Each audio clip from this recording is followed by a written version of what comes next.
거부할 수 없을 만큼 강하고 분명한 성령의 역사라고 하는 제목으로 사람을 살리고 사람을 세우는 우리 행전 9번째 시간 함께 말씀 나누겠습니다. 우리는 지난 시간에 태어나면서부터 한 번도 걷지 못했던 한 안진뱅이의 이야기를 잠시 생각해 보았습니다. 철저하게 하나님께 버림바 되어졌다라고 낙인 찍힌 그 사람, 완전한 절망, 철저한 무너짐의 인생을 살았던 그 한 사람의 생애에 드디어 예정되어 있던 하나님의 나라가 임하게 됩니다. 그 하나님의 나라, 주의 나라가 임하는 순간 이 사람은 더 이상 장애인이 아니었습니다. 이 사람은 더 이상 이방인이 아니었습니다. 오히려 성전에 들어가 뛰고 찬양하며 하나님 앞에 나에게 새로운 인생을 허락해 주신 그 하나님께만 온전히 영광을 올려드린 하나님의 구원받은 자녀였습니다.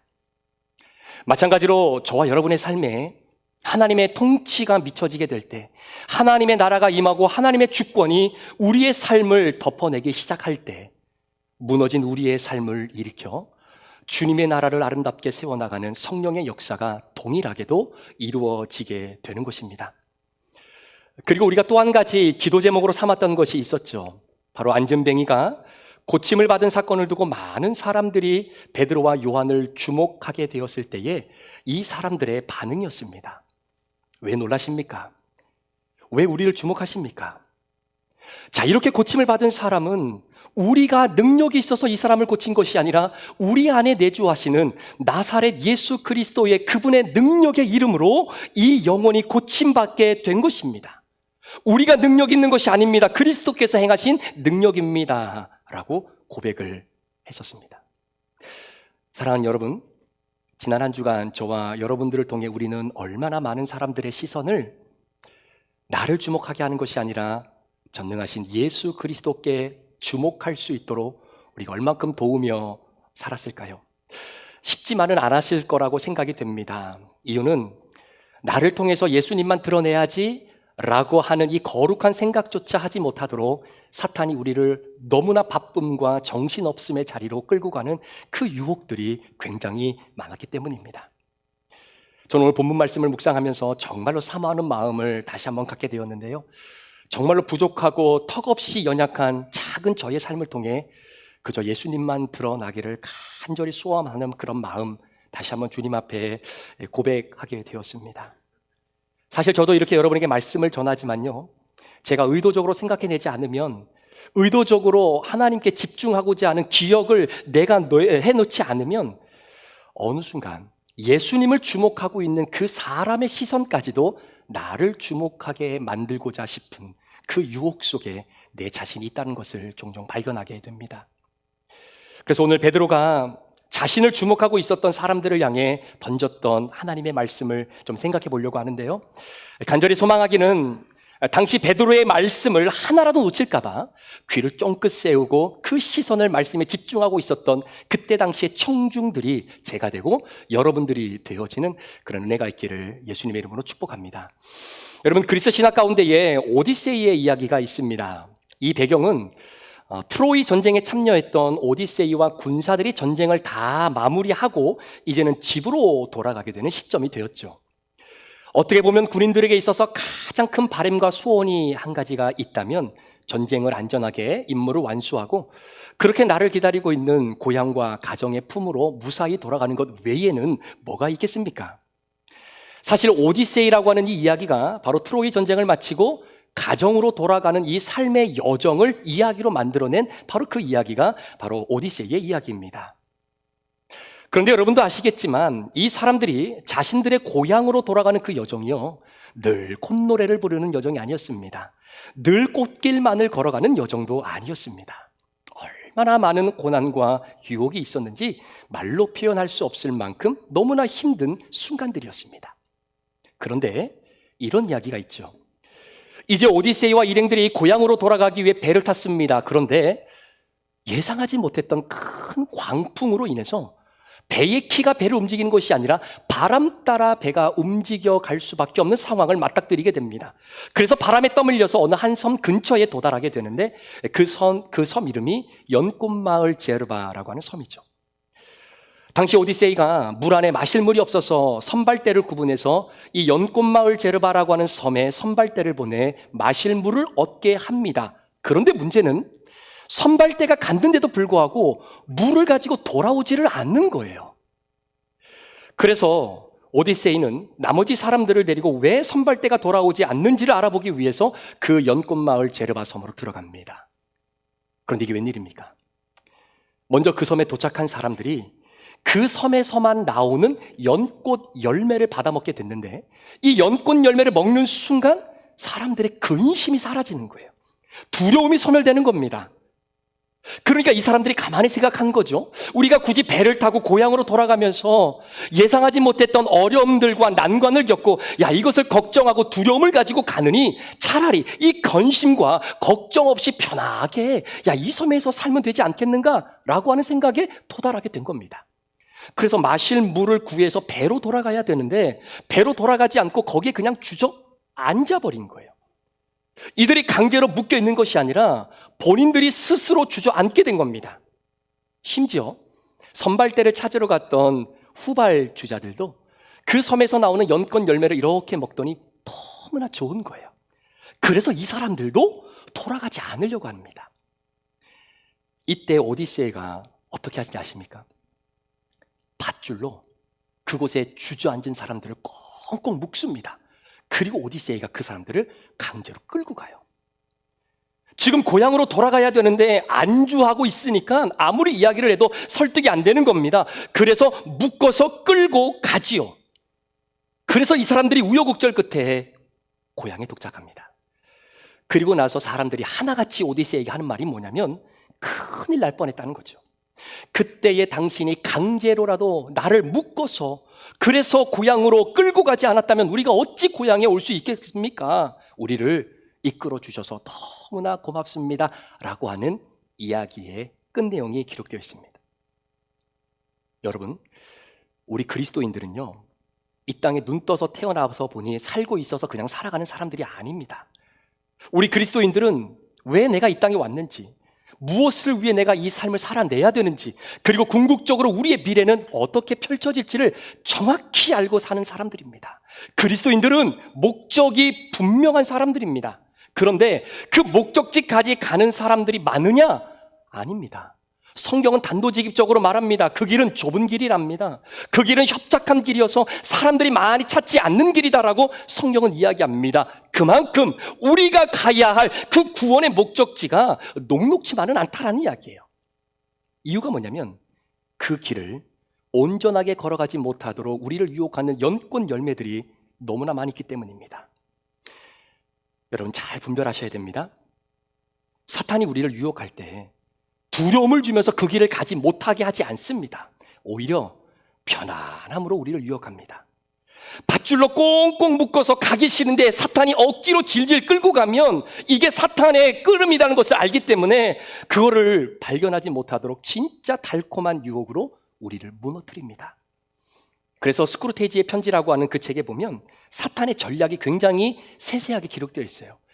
사탄이 사람들을 유혹할 때 이런 방법으로 유혹하는구나 라고 하는 내용들이 잘 기록되어져 있는 책이 스크루테이지의 편지입니다. 여러분, 신앙생활의 목적은 두 가지가 아니라 한 가지입니다. 내가 예수 믿고 구원받아 하나님 나라 가는 거예요. 이거 외에 신앙의 목적이 또 어디 있겠습니까? 그러니까 신앙생활은 의외로 간단합니다. 그런데 구원받아 하나님의 나라에 임하는 그 과정 자체가 우리에게 주는 고난과 근심이 많아요. 절대 쉽지 않습니다. 그래서 사탄의 전략이 그런 겁니다. 이 구원의 길을 걷게 되면서 우리가 겪어야 할 고난과 아픔과 십자가의 그 길을 잊어버리게 해주는 연꽃 열매를 그렇게 많이 제공한다는 이야기예요. 예를 들어볼까요? 여러분, 사람이 살면서 사람과 관계를 아름답게 맺어가는 거 쉽지 않습니다. 살다 보면 미운 사람 있고 짜증나는 사람도 있죠. 우리 교회 안에도 혹시 그런 분들이 없겠지만 앞으로 생길지도 모르겠습니다. 그런데 하나님이 우리에게 약속하신 말씀이 뭐냐면 서로 사랑하라는 이야기입니다. 내가 너희를 사랑한 것처럼 나를 사랑하지 말고 내가 너희를 사랑한 것처럼 그 사랑 갖고 서로 사랑하라는 거예요. 사실 용서할 수 없는 사람을 마음에 품고 있는 분들에게, 사랑할 수 없는 사람을 마음에 품고 있는 분들에게 사랑하십시오. 예수님이 보여주신 사랑 함께 품어야 됩니다라고 말하면 그 말씀 자체가 너무나 부담스럽고 우리 귀에 잘 들어오지 않는 말씀일지 모르겠습니다. 여러분, 이게 보통 근심이 아니에요. 보통 힘든 일이 아닙니다. 이때 사탄이 연꽃 열매를 우리들에게 내밀면서 먹어보라고 권면합니다. 이 열매 한 번만 먹어봐. 한 번만 먹어봐. 그러면 네가 지금 받고 있는 그 스트레스에서 벗어날 수 있어. 굳이 용서하고 싶지 않는 사람 용서 안 해도 돼. 어떻게 모든 사람을 다 사랑하면서 살겠어? 네가 사랑할 수 있는 사람만 사랑해. 네가 용서할 수 있다라고 생각되는 사람만 용서하면 돼. 굳이 에너지 쏟으면서 사랑하기 힘든 사람, 용서하기 힘든 사람 사랑하고 용서할 필요가 없어. 여러분, 이런 말씀 있잖아요. 술 취하지 말고 성령의 충만함을 받으라 라고 하는 말씀이 있습니다. 그런데 많은 사람들이 교회를 다니고 예수를 믿으면서도요, 성령의 충만함을 받는 것을 꺼려하는 사람들이 있습니다. 왜 그런지 아세요? 내가 성령의 충만함을 받으면 제일 먼저 나타나는 현상이 내가 누구인지를 각성하게 됩니다. 내가 누구인지를 각성하게 되는 순간 보기 싫은 것을 봐야 돼요. 성령이 충만하면 내가 알기 싫은 것을 알아야 돼요. 성령이 내 안에 충만해지면 내가 느끼고 싶지 않은 것을 느껴야 돼요. 내가 이만큼 죄인이었구나라는 것을 이전에는 몰랐는데 성령 충만하면 알게 돼요. 그런데 술이 권하는 것이 뭡니까? 그거 다 잊어버리라는 거예요. 가뜩이나 사는 것도 힘든데 뭘 그렇게 스트레스 받으면서 사냐? 다 잊어. 그 지긋지긋한 남편도 잊어. 나를 무시하는 아내도 잊어. 부모가 먹을 거 못 먹고 다 자식을 애써 키워놨더니 이제는 지 혼자 자란 것처럼 부모 은혜도 모르는 자식들 다 잊어. 그리고 너 혼자에게만 집중해. 너만 자유로우면 돼. 너만의 가치를 위해서만 살면 돼. 와, 세상에 연꽃 열매요, 여러분이 상상하는 것보다 훨씬 더 많습니다. 그런데 성경이 우리에게 단언하는 말씀이 있습니다. 여러분, 사람은 절대로 스스로의 힘으로 유혹을 이길 수 없습니다. 절대로 인간 스스로의 힘으로는 하나님이 약속하신 약속의 땅에 들어갈 수가 없습니다. 고난과 환난의 역사를 이겨낼 힘이 죄송하지만 우리 인간에게는 없습니다. 따라서 구원의 완성을 경험하려면 유혹 앞에 털썩 주저앉았던 우리들을 묶어서 끌고 가야 돼요. 말로 설득해서는 안 되는 겁니다. 그냥 끌고 가야 되는 겁니다. 여러분, 이것이 성령의 권능의 역사입니다. 우리가 절대로 착각하면 안 됩니다. 성령의 권능은요, 우리 인간들에게 어느 정도 설득되도록 이렇게 저렇게 이야기해서 데리고 가는 것이 아닙니다. 여러분, 오디세우스가 말하는 것이 무엇입니까? 묶어서 끌고 가야 되는 거예요. 이게 성령의 권능이고 능력입니다. 우리를 묶어서 끌고 가시는 것. 요한복음 21장에 보면 예수님이 베드로를 향해 예언하신 말씀이 있습니다. 베드로가 성령 충만 받기 전에는 젊을 때 그랬다고 하지요. 자기 스스로 띠를 띠고 내가 가고 싶은 곳을 마음대로 가는 주권의 결정이 베드로에게 있었습니다. 그런데요, 베드로가 나중에 성령 충만함을 받고 난 이후에는 그가 늙어서 본인이 본인의 띠를 스스로 매지 못하고 내가 가고 싶은 데를 가는 것이 아니라 성령의 매임을 받아서 성령님이 끌고 다니시는 대로 베드로는 그런 인생을 살 수밖에 없다라고 예수님이 예언하신 말씀이 있습니다. 진짜 베드로는 그렇게 살았어요. 여러분, 에베소 교회를 잘 목회하고 있었던 사도 바울, 그런데 갑자기 성령님께서 사도 바울을 예루살렘으로 옮기십니다. 그런데 예루살렘으로 옮기는 이유가 에베소 교회보다 더 큰 교회를 목회하기 위해서 옮기는 것이 아니라 그곳으로 가면 고난이 기다립니다. 환난이 기다립니다. 자칫 잘못하면 죽을 수도 있습니다. 그러니까 에베소 교회 성도들이 사도 바울을 안 보내주는 겁니다. 왜? 여기서 우리 목사님 목회 잘하고 계시는데 왜 거기 가서 죽냐라는 이야기죠. 그런데 성령님은 사도 바울을 예루살렘으로 보냅니다. 이유가 뭐냐면 성령께서 사도 바울을 묶어서 끌고 가시기 때문이에요. 그게 그의 사명의 고백, 사도행전 20장 22절 24절에 이렇게 기록됩니다. 보라, 이제 나는 심령의 매임을 받아 성령께서 나를 묶고 끌고 가셨기 때문에 예루살렘으로 가는데 거기서 무슨 일이 만날지 나는 알지 못하노라. 오직 성령이 각성해서 내게 증거하여 결박과 환난이 나를 기다린다 하시나 나의 달려갈 길과 주 예수께 받은 사명, 곧 하나님의 은혜의 복음 증거하는 일을 마치려 하면은 나의 생명을 조금도 귀한 것으로 여기지 아니하노라. 여러분, 이것이 성령의 권능입니다. 묶어서 끌고 가는 겁니다. 너 갈래? 너 예루살렘에 가면 좀 힘든데 한번 가볼래? 가다가 힘들면 다시 돌아와. 괜찮아. 한번 갈 수 있어? 아니에요. 설득이 아닙니다. 자, 그런데 오늘 본문에 보니까 이 권능이 나타나는 거예요. 자, 그렇다면 이 권능이 어떻게 나타나는지, 이번 한 주간 우리가 살아가면서 이 성령의 권능의 능력을 우리가 품고 이번 한 주간을 살아가야 될 텐데, 저와 여러분의 인생에 이 권능이 어떻게 나타나게 되는지 그 원리를 오늘 본문을 통해서 한 가지만 생각해 보려고 합니다. 자, 베드로가 성령의 능력으로 안전뱅이를 고칩니다. 기적이 나타났어요. 그런데요, 성령의 권능인 기적이 나타날 때가 진짜 중요합니다. 이유는 사탄은 우리에게 절대로 틈을 주지 않아요. 무슨 말이냐면, 성령의 능력이 일어나는 순간 사탄은 그 순간에도 우리에게 연꽃 열매를 던져줍니다. 어떤 연꽃 열매냐면요, 자, 기적이 일어나면 우리는 이 기적을 내가 일으킨 것이 아니라 내 안에 계시는 성령께서 일으켜 주신 것이기 때문에 하나님을 찾아야 되잖아요.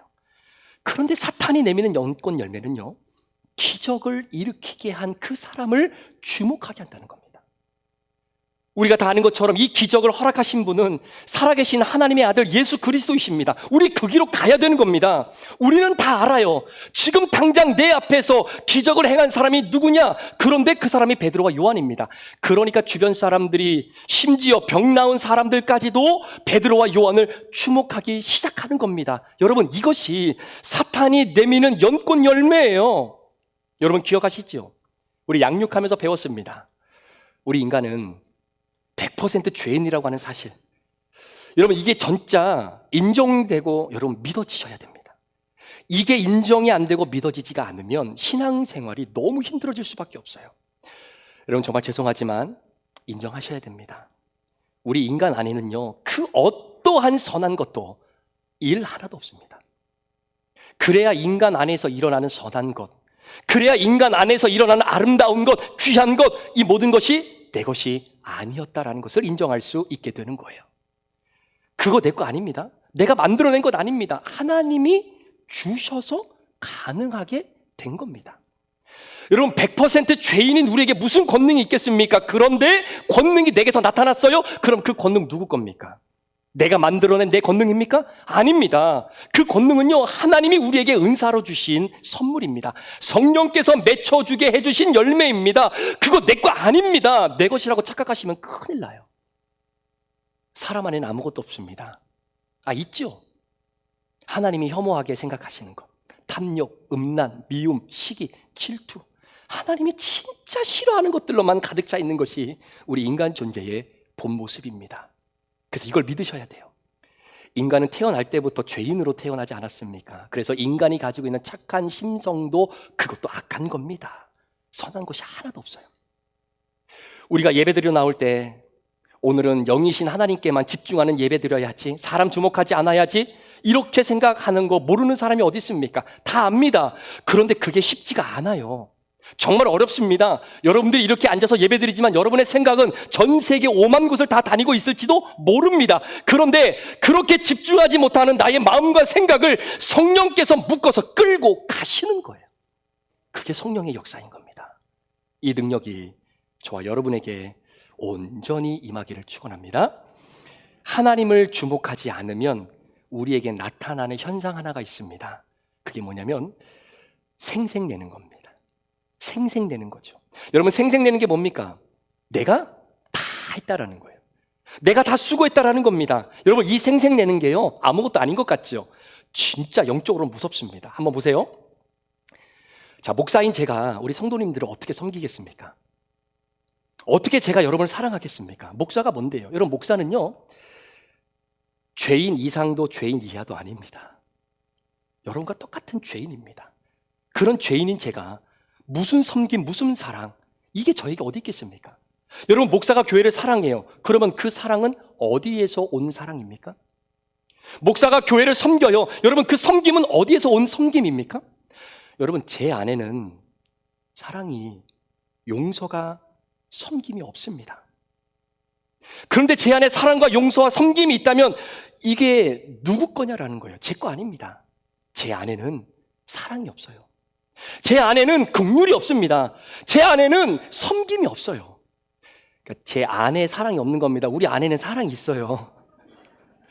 이게 뭔 말이야? 이렇게 하시는 분이 있는데, 저는 사랑이 없고 긍휼이 없고 섬김이 없습니다. 그거 전부 다 제 거 아닙니다. 하나님이 저에게 주신 겁니다. 그래서 저는 생색 낼 이유가 없는 겁니다. 아니, 생색 내서도 안 됩니다. 그런데 생색 내기 시작하잖아요. 그거 성령의 권능이 사라져가고 있다라고 증거로 보시면 됩니다. 여러분들은 그런 제가 그런 목사가 되지 않도록 기도해 주시기를 바랍니다.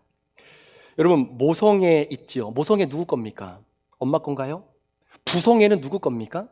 아빠 겁니까? 도대체 모성애, 부성애는 누구 건데 우리 부모님들이 자녀들 키우면서 부모님들이 자녀들에게 그렇게 생색을 내는 부모님들이 얼마나 많은지 모릅니다. 우리 자녀들을 양육하고 계시는 우리 부모님들 계시는데 한번 잘 들어보시고 앞으로 우리 가정에 자녀를 주실 것을 믿고 살아가는 우리 귀한 가정들도 한번 잘 들어보세요. 사탄이 우리 부모에게 이런 방식으로 연꽃 열매를 쓱하니 내미는 겁니다. 네가 애들 잘 키워서 그런 거 아니야. 네가 잠잘 건 못 자고 먹고 싶은 건 못 먹고 가고 싶은 건 못 가고 포기하면서 모든 것을 자식에게 올인했으니까 이 자식이 이렇게 성공하고 이렇게 잘 되는 거 아니야 라고 연꽃 열매를 던져주는 거예요. 그런데 여러분 분별하셔야 됩니다. 언제요? 누구 건데요 그거? 조금 서운하게 들리실지는 모르겠지만 여러분 이게 진리입니다. 우리 부모님들 안에는 자식을 선하게 키울 능력이 단 하나도 없습니다.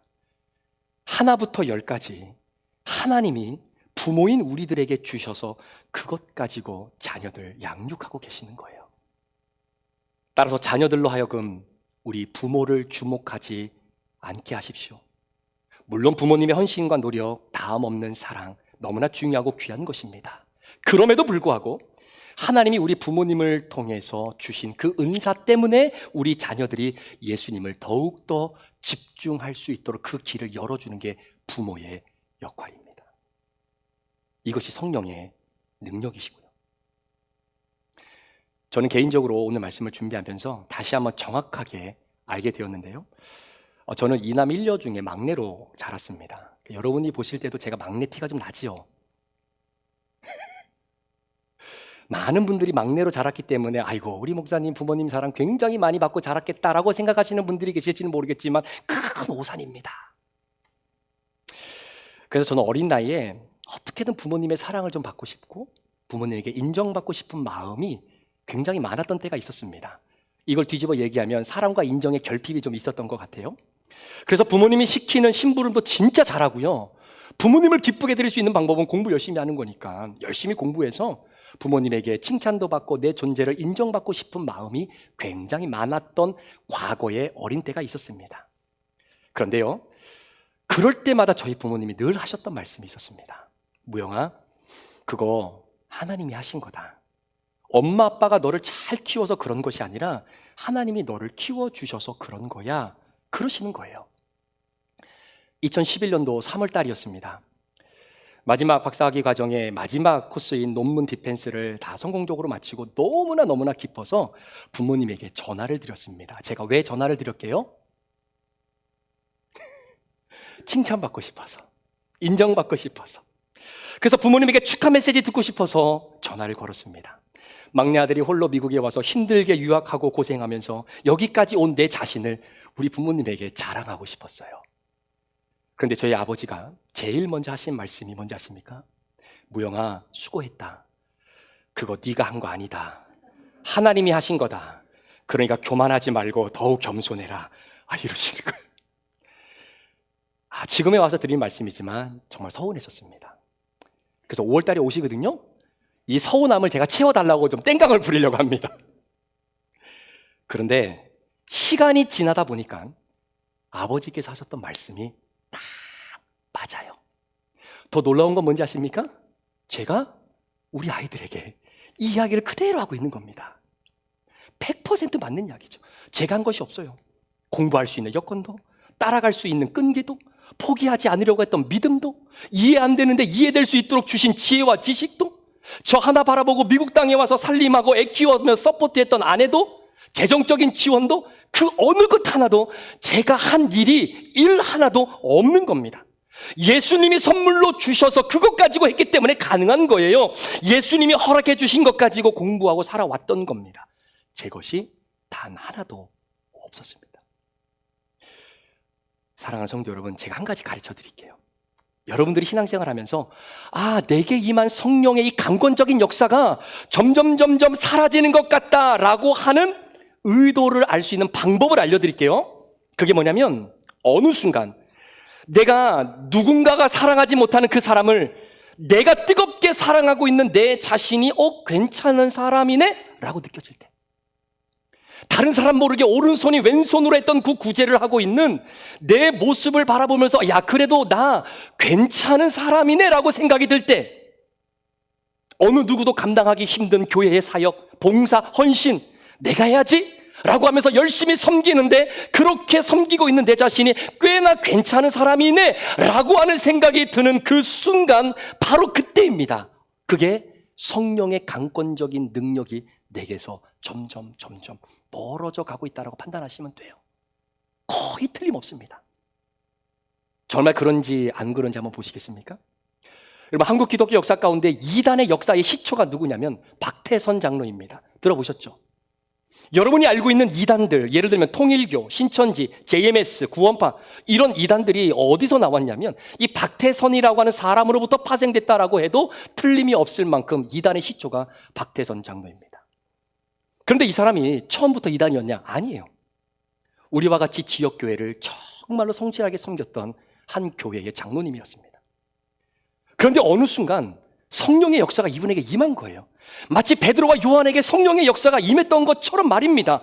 그러면서 병 고치는 은사가 나타나기 시작하고 예언의 은사가 폭발적으로 일어나게 됩니다. 그러니까 사람들이 박태선이라고 하는 사람을 주목하기 시작하는 거예요. 이때 얼마나 많은 사람들이 모였는지, 시간이 부족하니까 일일이 손을 대고 안수할 수 없으니까 성경에 나와 있는 사도 바울처럼 자기가 갖고 있는 이 수건을 사람들에게 던집니다. 그러면 이 수건이 내 몸에 맞는 그 사람은 병이 낫는 거예요. 할렐루야. 던져볼까요? 놀라운 성령의 역사가 분명합니다. 그런데 문제는 그 성령의 강권적인 역사를 통해 박태선이라고 하는 사람이 주목받기 시작한 거예요. 초자연적인 능력이 자신을 통해 드러나게 되면서 사람들이 본인을 주목할 때 박태선이라고 하는 사람이 베드로와 요한처럼 이렇게 얘기를 했었어야죠. 사람들아, 왜 나를 주목하느냐? 이 모든 역사는 내가 하는 것이 아니라 내 안에 계시는 나사렛 예수 그리스도의 능력의 이름에 행하시는 권능입니다. 이렇게 선포했었어야 되지요. 사람들의 시선을 박태선이라고 하는 나에게서 예수님께로 돌려야죠. 그런데 이 사람이 나중에 어디까지 가는지 아십니까? 자신이 성령이라고 주장합니다. 내가 하나님의 제3위격인 성령이라고 주장합니다. 예수님을 주목하게 하는 것이 아니라 박태선이라고 하는 나를 주목하게 만듭니다. 그래서 이단이 되어버렸어요. 사랑하는 여러분, 저와 여러분 안에 박태선이 얼마나 많습니까?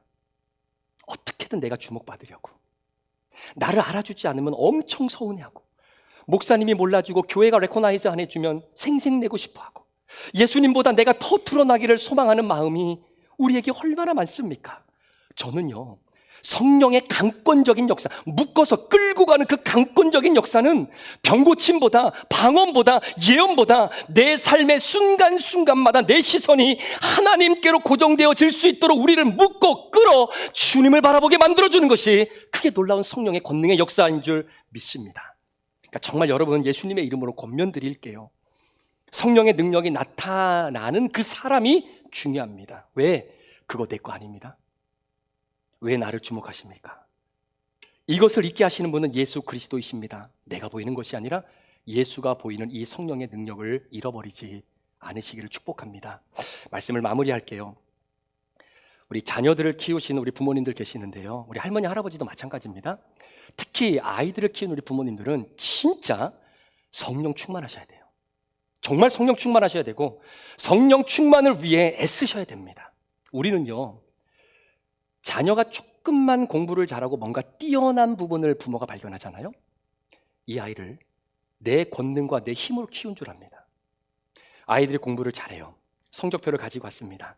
그러면서 자녀들이 부모님에게 하는 말씀이 엄마 아빠 저를 이렇게 훌륭하게 키워주셔서 감사합니다 라고 말하면 우리 부모님들이 뭐라고 말을 해야 합니까? 자녀들이 듣기에는 서운하게 들려도 이렇게 말씀하시고 고백하셔야 합니다. 마치 내가 너를 기른 것처럼 왜 나를 주목하니? 오늘 너에게 지혜를 주시고 좋은 결과를 얻게 해주신 분은 예수 그리스도야. 이 지혜를 가지고 얘야 예수님을 잘 섬기고 예수님을 잘 드러내야 된다. 엄마 아빠는 너를 이렇게 길러주신 예수님께 너무나 감사해 라고 말입니다. 여러분, 이렇게 신앙 고백하는 부모님들이 과연 얼마나 될까요? 이것이 성령의 강권적인 능력입니다. 마치 내 능력으로 이 아이를 기른 것처럼 여기저기 다니면서 아유 제가 우리 아이를요 이런 방식으로 이런 교육 철학 가지고 이렇게 교육을 시켜봤더니 이렇게 좋은 결과가 나왔습니다. 물론 중요하지요. 그러면서 혹시 부모인 우리가 하나님의 영광을 다 가로채고 있지는 않습니까? 그러니까 집집마다 박태선이 다 있는 거예요. 특히 교회를 섬기는 우리 리더분들은 더더욱 성령 충만하셔야 되는 이유가 바로 여기 있습니다. 우리 운영위원분들 계시는데 저를 포함해서 우리 운영위원들은요 정말 영적으로 더 민감하셔야 됩니다. 내가 운영위원회로 들어와서 교회를 섬겼으니까 우리 교회가 이만큼까지 자랐지, 내가 그 부분에 대해서는 전문적 지식과 경험이 있는 사람이니까 그나마 내가 여기 들어가서 일을 했으니까 교회가 이만큼 성장했지, 100% 사탄이 내미는 연꽃 열매 드신 겁니다.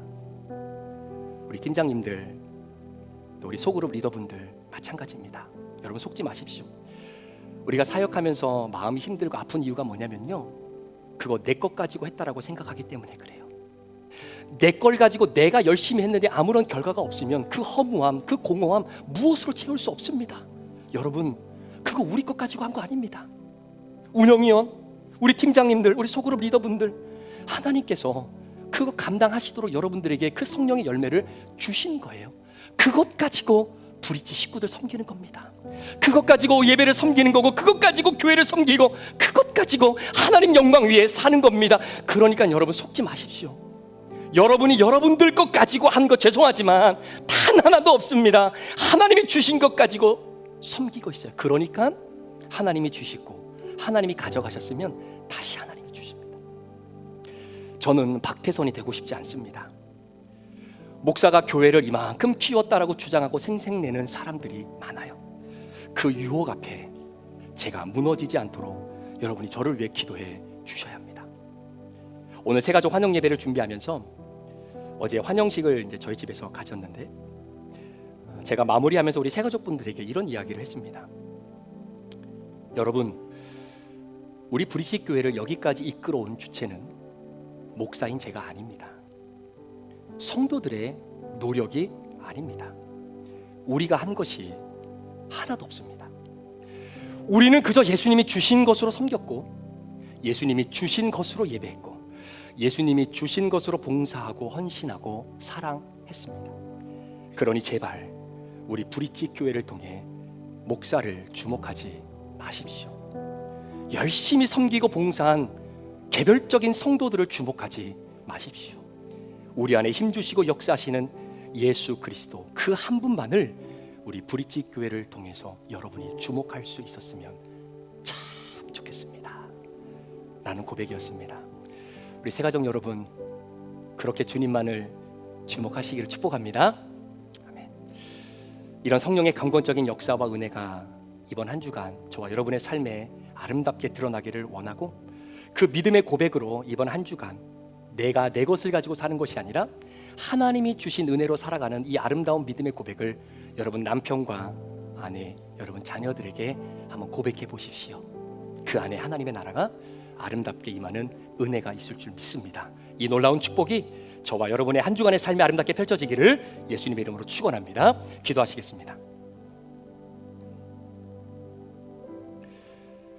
오늘 말씀을 기억하면서 적용 질문 2가지 드립니다. 한번 말씀을 들어보시고 여러분 마음속으로 주님 앞에 고백해 보십시오.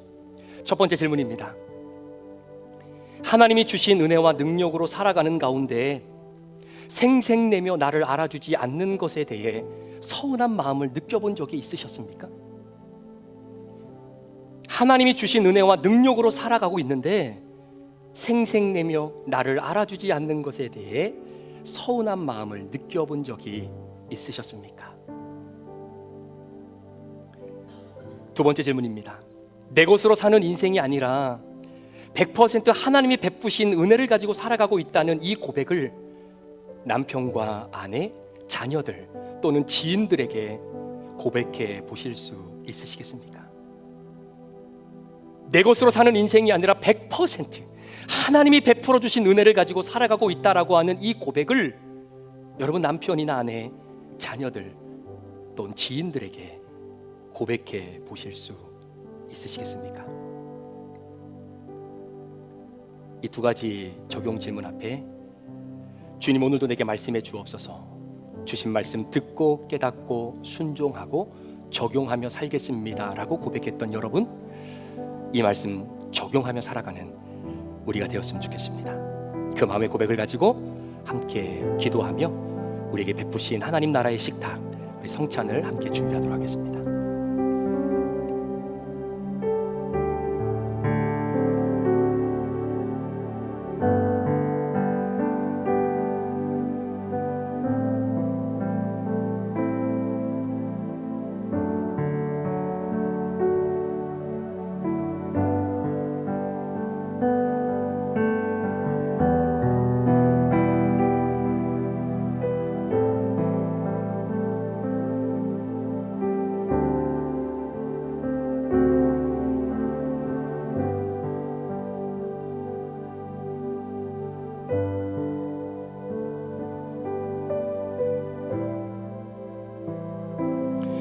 하나님 아버지, 오늘 예수님께서는 이 세상의 그 수많은 사람 가운데 나 한 사람 사랑하신 그 사랑의 시선 다른 곳에 두지 않고 저만을 사랑해 주셔서 이 십자가를 지셨습니다.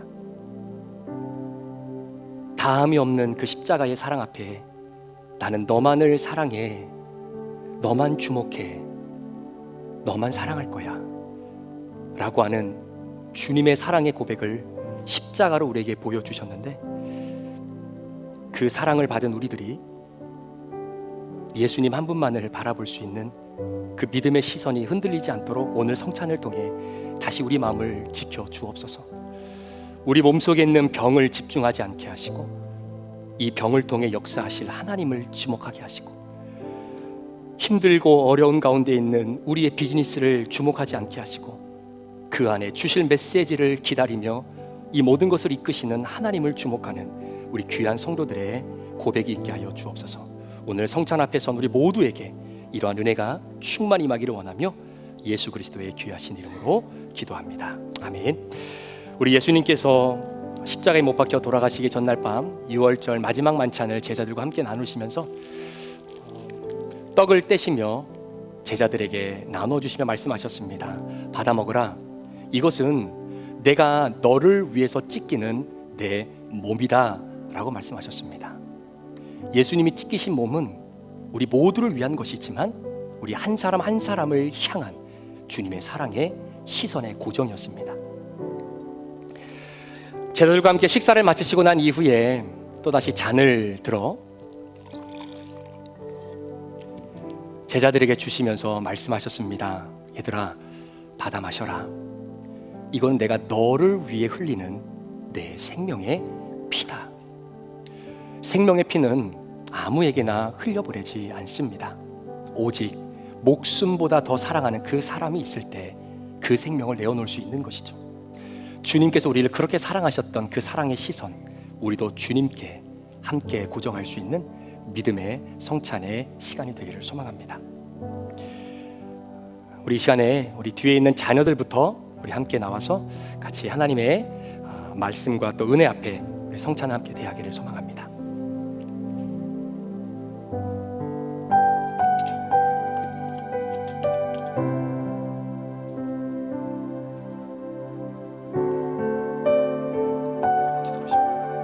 네, 우리 사랑하는 자녀들부터 우리 자녀들의 믿음의 시선이 세상 속에서도 나를 이끌고 가시는 예수님께 고정되어지는 그런 믿음의 다음 세대로 자라나도록 여러분 기도해 주시고 우리 부모님들이 많이 도와주셨으면 좋겠습니다.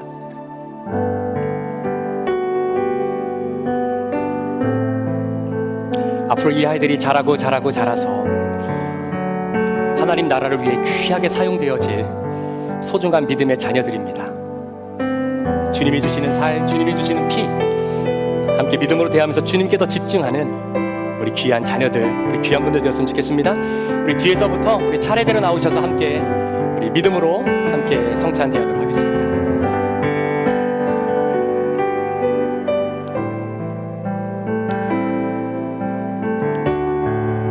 우리 예수님이 나를 위해서 나만 사랑하셔서 나만을 위해 찢기신 주님의 몸 흘리신 피,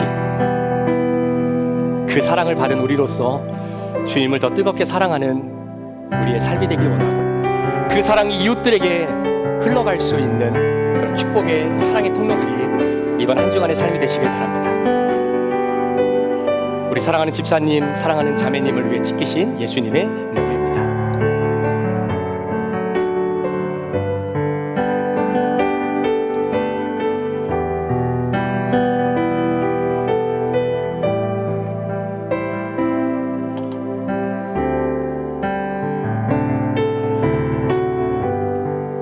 나를 위해 베풀어 주신 사랑의 흔적들 다시 한번 마음에 품고 그 흔적을 이번 한 주간도 내 가족에게 또 믿음의 지체들에게 함께 그 사랑의 흔적을 보여주시는 그런 복된 축복의 한 주가 되십시오. 주님, 제가 그렇게 살겠습니다. 하나님의 은혜로 주님 주신 것 가지고 살고 있음을 다시 한번 고백하는 그런 시간이 되었으면 좋겠습니다.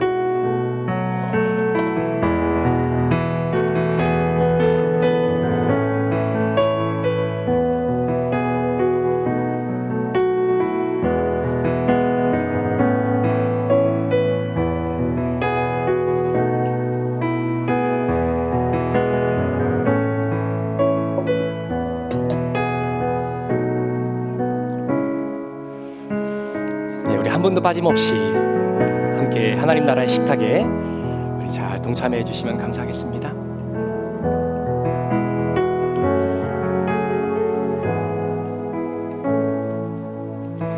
우리 예수님께서 흘리신 피, 찢기신 몸 믿음으로 함께 대하면서 이번 한 주간도 주님을 주목하고 주님을 향한 사랑의 마음이 우리 이웃들에게 아름답게 펼쳐질 수 있기를 기도합니다.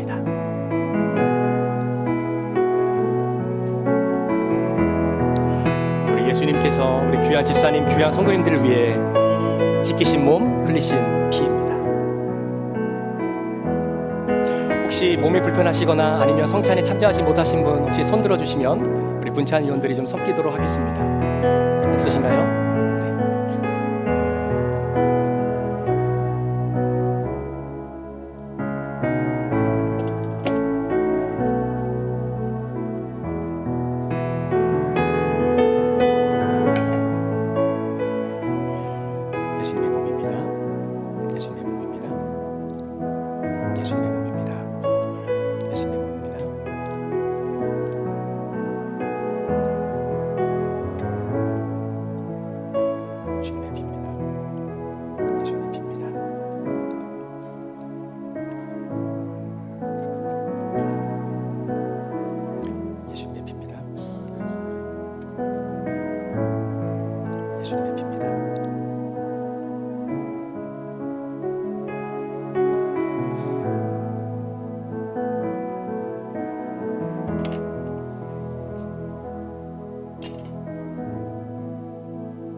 함께 기도하시겠습니다.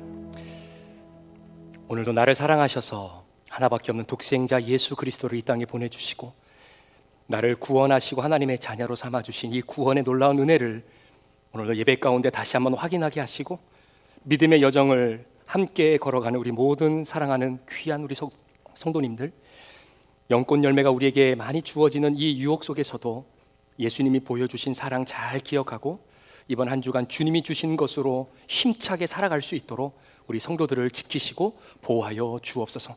오늘 주님의 살과 피가 우리 가운데 들어갔으니 하나님 능력을 발하여 주셔서 병든 자들은 치유함을 받게 하시고 연약한 자들은 강건케 하시며 마음과 생각이 무너져 있는 자들에게는 다시 그 믿음을 일으켜 주셔서 하나님 나라를 위해 마음껏 쓰임받는 주의 백성들 되게 하여 주옵소서. 모든 영광 우리 주님 앞에 올려드리며 예수 그리스도의 존귀하신 이름으로 축복하며 기도합니다. 아멘. 우리 다 자리에서 일어나셔서 우리 마지막 우리 설교 찬양 드리시고 축도로 예배 마치겠습니다.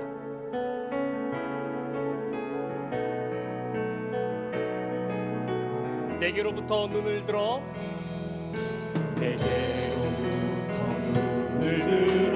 주를 보기 시작할 때 주의 일을 보겠네. 내 작은 마음도 돌이키사 하늘에 꿈꾸게 하네. 주님을 볼 때 모든 시선을 주님께 드리고 살아계신 하나님을 느낄 때 내 삶은 주의 역사가 되고 하나님이 일하기 시작하네. 성령이 나를 변화시켜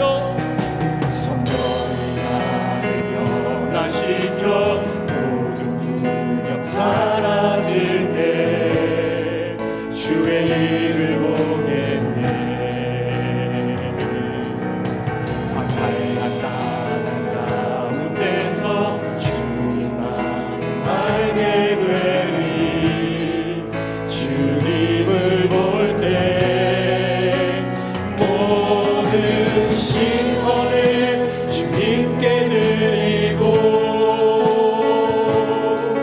전능하신 하나님을 느낄 때 내 삶은 주의 나라가 되고 하나님이 일하기 시작.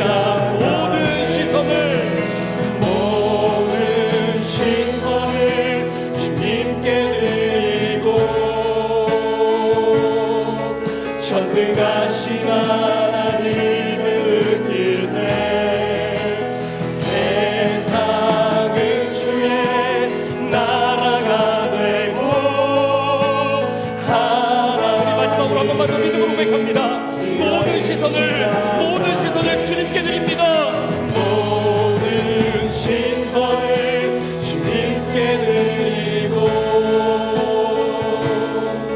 전능하신 하나님을 느낄 때 세상은 주의 나라가 되고 하나님이 일하기 시작하네.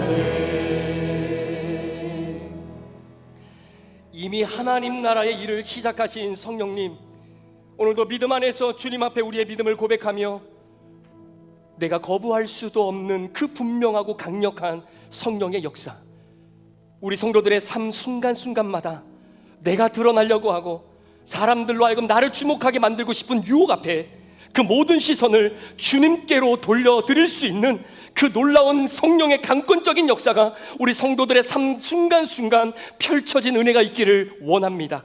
그 믿음의 고백을 가지고 오늘도 세상으로 파송받아 나아간 우리 사랑하는 모든 성도들의 삶과 그들의 일터와 가정 위에, 또 우리 자녀들 위에, 선교사님과 선교지 위에, 또 앞으로 우리에게 주실 소중한 미래의 아름다운 자녀들 위에 지금부터 영원토록 함께 계시기를 간절히 축원하옵나이다. 아멘.